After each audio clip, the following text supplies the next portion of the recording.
to Igbos and Yorubas coming together. As soon as they come together, every other part of the South will come together. Every other minority, voiceless minority, or whose voice have been suppressed in other section of Nigeria, will start now embracing one Nigeria. The Yorubas, their arm's length relationship has caused a lot of damage to Nigeria. It has allowed even the minority part of Nigeria to take charge and continue to oppress the majority. So, my dear brother, we wish you well, but all we are saying is we are still saying the same thing. The Igbo to continue to be part of Nigeria is very, very negotiable. It is negotiable because we cannot be slaves in our own country. It can never happen. And when anybody thinks, if anybody thinks, of course, you know, as a professional you are, you understand it more than I do. As a professional you are, you know that 1967 to 1970 is not the same with 2018 going forward. It's not even the same with 2000 going forward. We are keeping quiet, our people. We are all over the world, as you know. We have all it takes, but we don't want to cause the same mayhem like others. But it doesn't mean that when push come to push, that something different will not happen. We are not going to die like chicken, like our forefathers, our brothers, our sisters, and our uncles who were slaughtered. Worse than what you can do to an animal. We are not going to accept it. We will use our relationship and the skills we have acquired in different parts of the world to bring Nigeria to dust. We will reduce Nigeria to dust.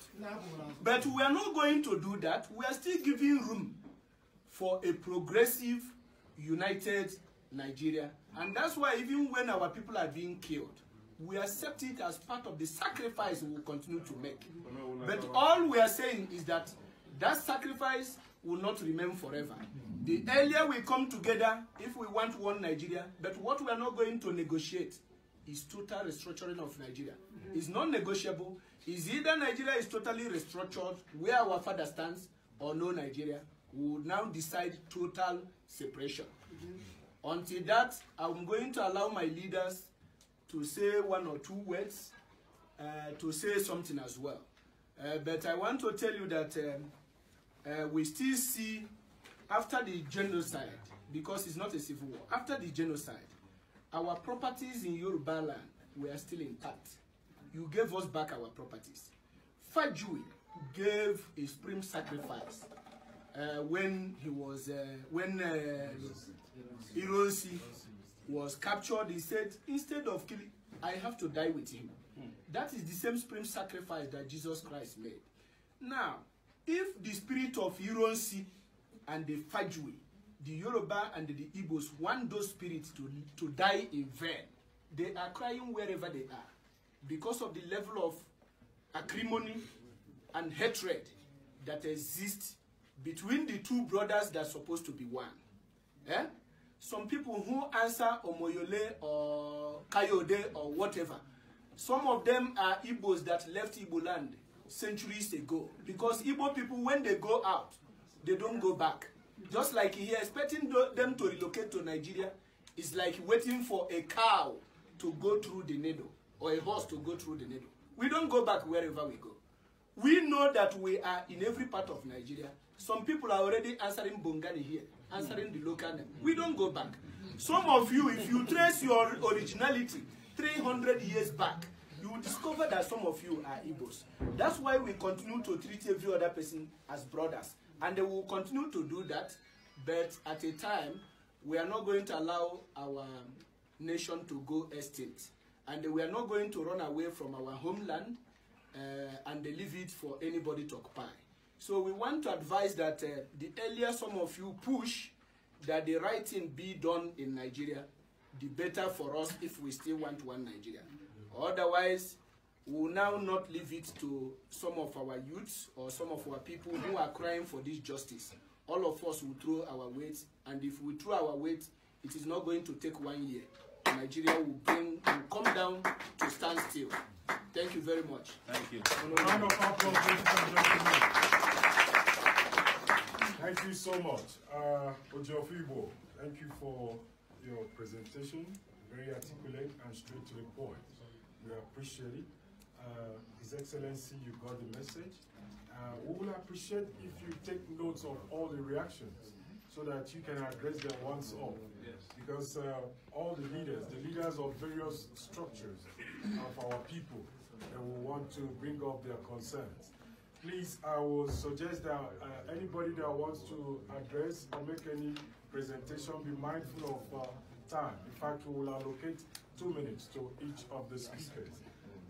We will want to call on the former president of Omoyele Sowore, South Africa, Dr. Daniel Akwari, please to address His Excellency. An applause, ladies and gentlemen.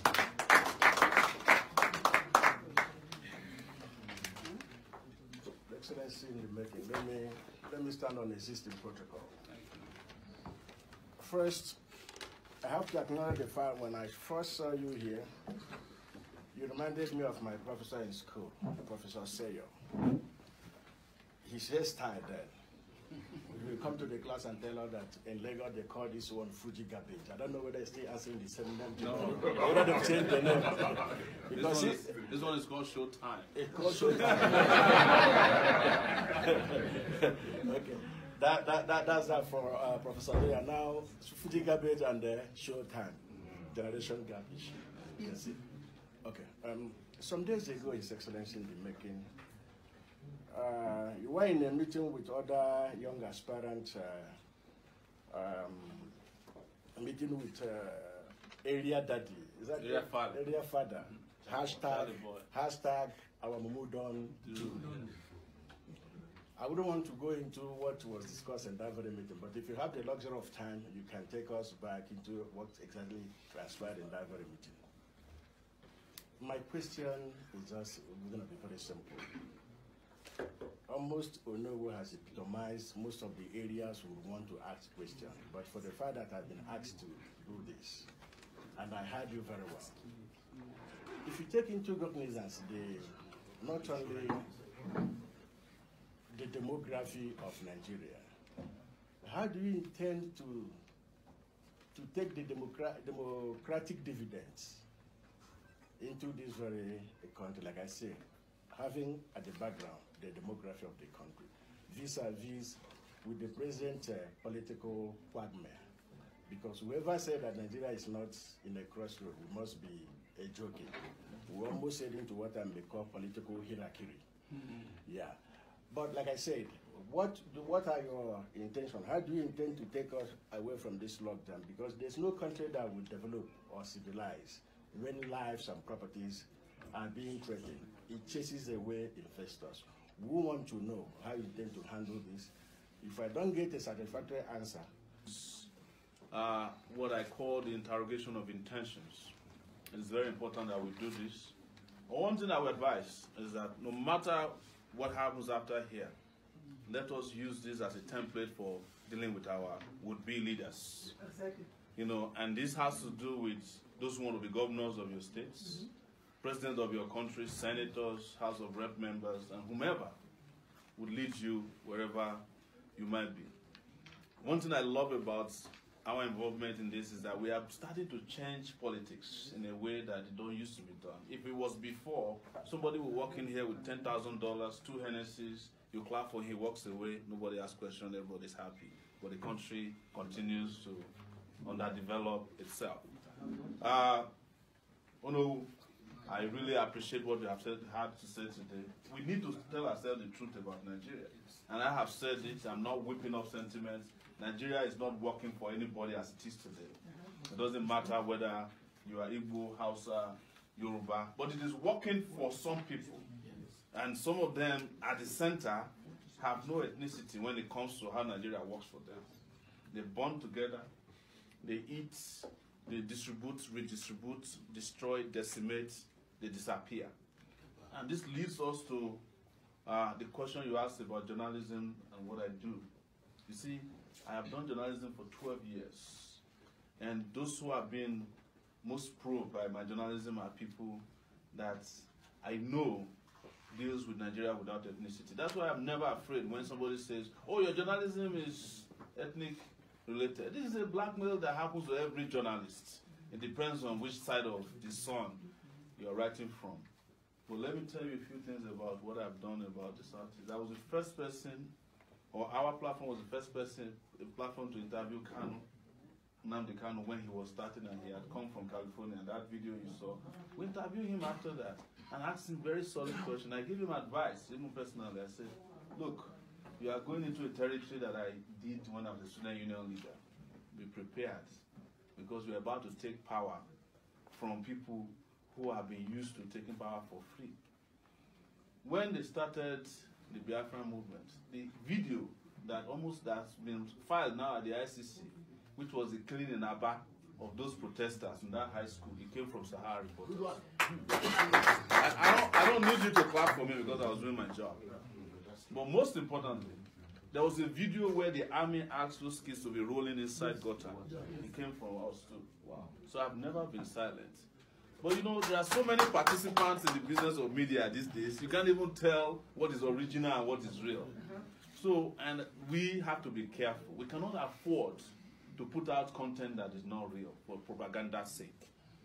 And I will tell you, recently, I was one of the voices I was asking questions about where Kanu was detained, because I heard his father himself is being detained by the DSS.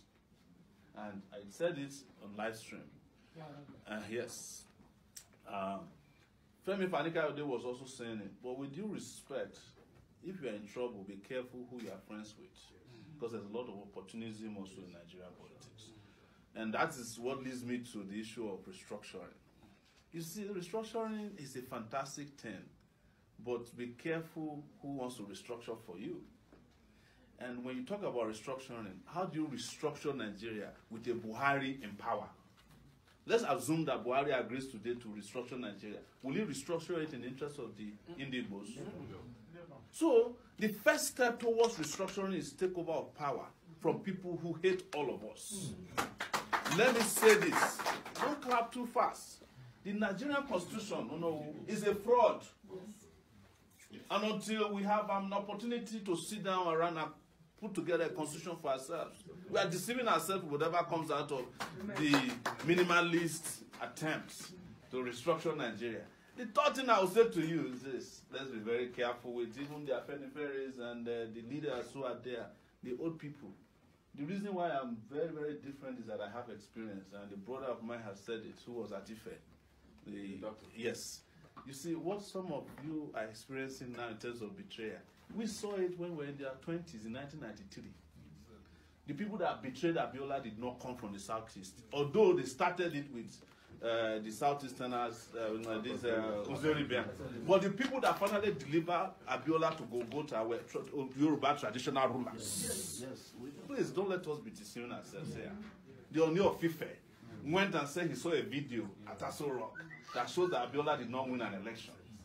So, when you now see those old people now telling you that they want to restructure Nigeria, I am totally sensible to be careful with them. Because I knew them since I was 21 years old. Some of you are just hearing from them a few months ago. When you see a Femi Fani-Kayode who says he's in love with you, don't also forget he's the one who said he was sleeping with Bianca only. Wow. Yeah. So, be very careful with who you jump in bed with simply because you are angry. Otherwise, you find yourself in a state of circumlocution. You know, they'll put you in the revolving door of deceit. Where you entered, you come back and find yourself there again. It is all planned. Tomorrow, if they give Femi Fani-Kayode a position in the new federal government that he wants, led by the PDP, he will take it. And he will tell you that he doesn't know you before. Because that's what he does for a living. And I'm not mentioning names because of the sake of mentioning, but that's what I do for a living. I'm in the business of telling people what they don't like to hear. That's why some people like me and some people don't like me. But everybody don't have to like me. I have to like myself first and foremost. What am I bringing to Nigeria? It's a very, very honest desire to change the place in such a way that you can have a country to go to, you can have a home to go to. One of the things I learned, by the way, about the Igbo is that no matter how fantastic your home is, you don't like to stay there. But you like to build it in case you have to stay there. Yes. That's what I found out traveling around. I found some of the most beautiful mansions in Igbo land, but there were no roads connecting them. Because most people are not thinking about infrastructure, like Doctor said. Look at how we came here. We drove all the way here with, Google Map. Nice houses, nice roads, nice streets. The Southeast could have been like this, based on the number of economically advanced people that are living there. But you have to get past the Bundungu, known as the first Niger Bridge, the one in Onitsha there, that has never been developed since it was created. Was it me that did it? No. The people who are shouting restructuring now, do you think they were not supposed to have done the second and third Niger Bridge? Did they do it? No.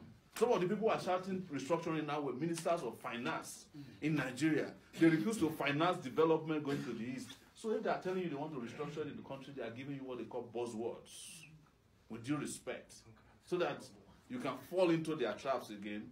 And the moment you do, they will leave you where you are.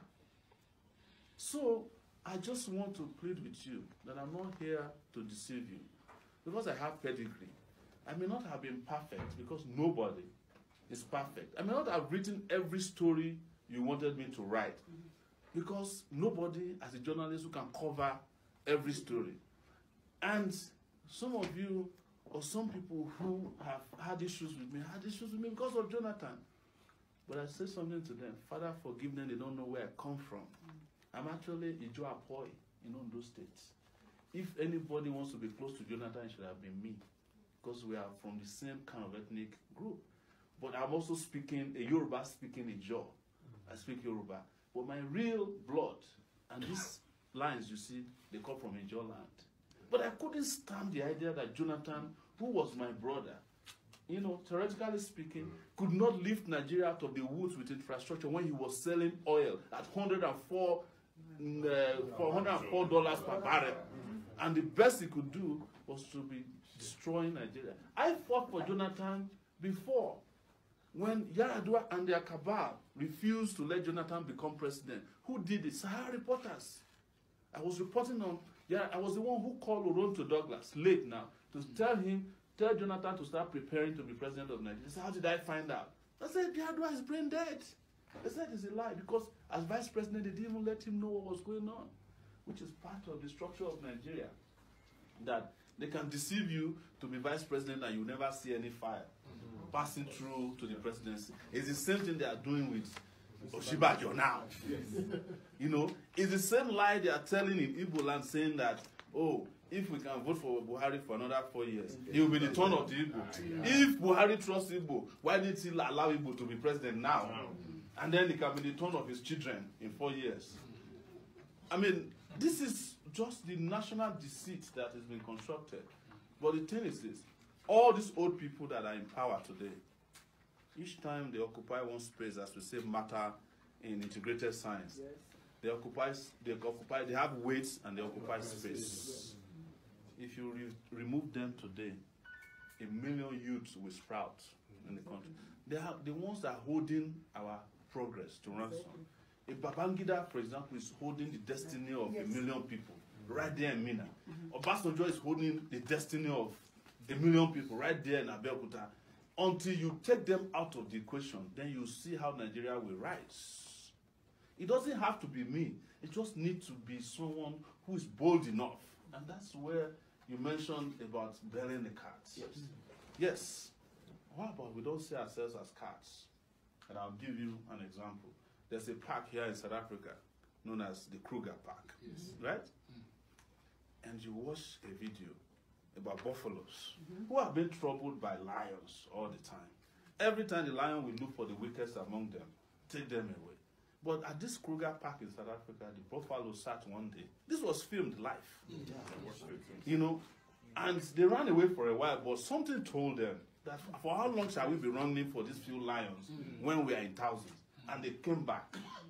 And now, the buffaloes at Kruger Park have become very, very popular for dealing with lions. They change their destiny by bravery, by taking the risk So we should not be considering ourselves as cats. I mean, rats. That diminishes us. We are now the buffaloes of the Kruger Park. And there are just a few lions who have been stealing our children from us in Nigeria and stealing our future. Let's make a turn around and face all of them and see what will happen to them. That is where I come in. You see, you don't have to be convinced about me, but you must not live in here without a decision as to where you want Nigeria to go to.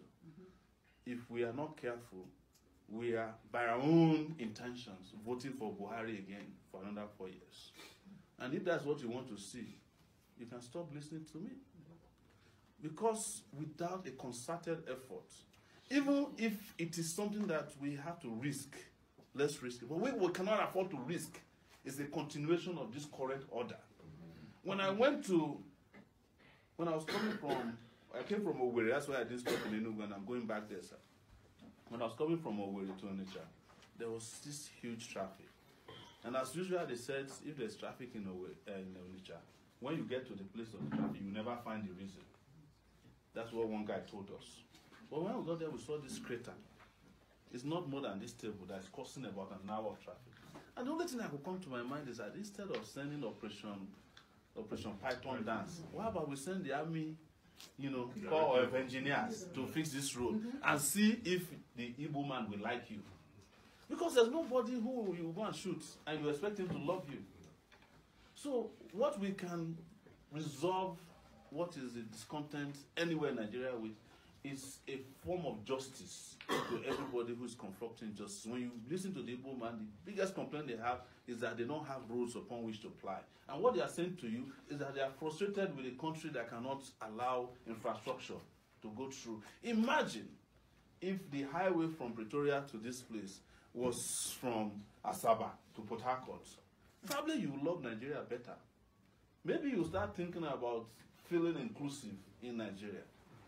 And the question about regional government, I don't have a problem with restructuring, and I will say this very, very clearly once again. I don't have any problem with it. I've been to countries and lived in countries that are properly restructured as federal entities. The US is one of them.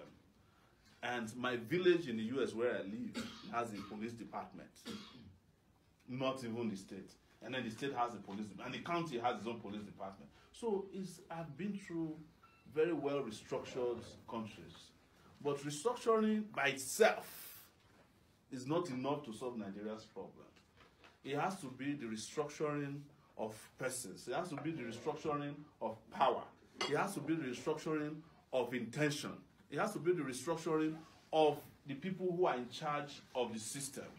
And that is what a new generation of leaders and those who have exposure can do to it. I don't know what was the last time any one of you here in South Africa ever asked what system of government they run.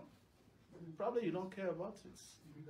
Because the system accommodates you enough to make you move from one place to the other, to make you find medicine when you want to buy it and it's not fake, to make you be able to send your children to a school that teaches them, that doesn't give them ignorance. Exactly, free medical treatment. So the moment you feel all of those things, the last question you are asking is which form of government are we running? And people who are asking for restructuring are asking that Nigeria be repaired. That is the meaning of restructuring in the real sense of it. That it should be repaired in a way that the country is able to deliver justice and governance to its people. The moment you get it, your restructuring is done. The moment you don't get it, it doesn't matter how they restructure it. If you still don't have roads and a blueprint or a restructured Nigeria in theory doesn't put food on your table, is a wasted restructuring. Because if we are not careful, you will be dancing around their style of deceit. Again, I am declaring in front of you, I'm totally and completely in support of restructuring of Nigeria. But I am also saying that the restructuring must be done for the people for which the country and the future should be restructured. And I am one of them. And I have never been invited to a meeting where restructuring is discussed. It's always been a meeting of old people in their 80s. Yes, most of the restructuring meetings I've seen is people who are working with walking stick. They want to restructure Nigeria. And I'm just calling for inclusiveness in the conversation about restructuring. That it must include all of us, including the diaspora. right? So that is the way I want the restructuring to be done. It has nothing to do with not supporting restructuring. I completely support. In fact, just so that you know, and for the question about where can you find our manifesto, we have a manifesto on Sowore2019.org. It spells out what we call Spicer Heat, which is that we have security, power, electricity. Yes. My Lord, you need that stuff. If you don't have it, every restructuring is in darkness. Infrastructure, anti-corruption, economy. Our arm in our Spicer Heat is restructuring. And we explain how we want Nigeria to be restructured, which we won't have time to discuss here. And health, education, agriculture, and tourism.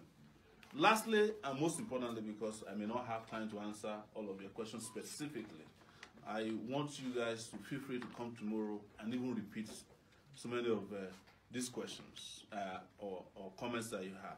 Lastly is that there is a component that is missing from the Nigerian narrative today. It is your investment in the country. Because as bad as Nigeria is today, there's none of us who can sleep well without knowing what is happening at home.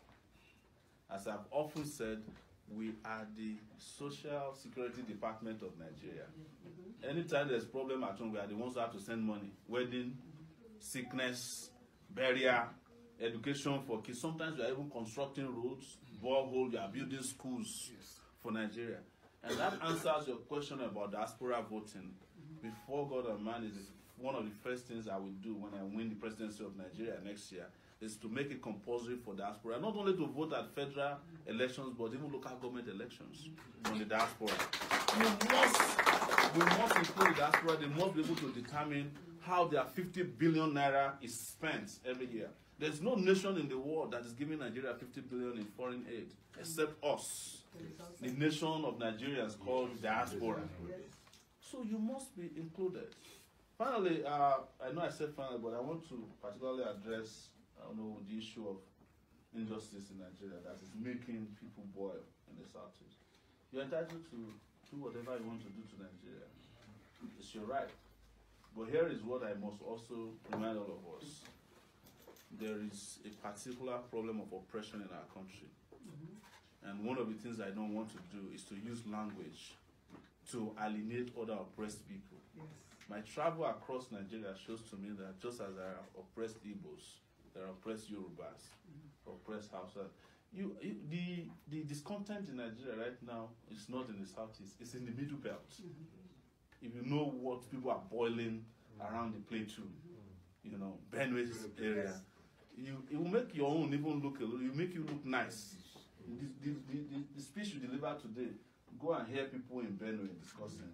You'll be the ones pacifying them, say, cool down. Because they have to bear the brunt of these governments directly.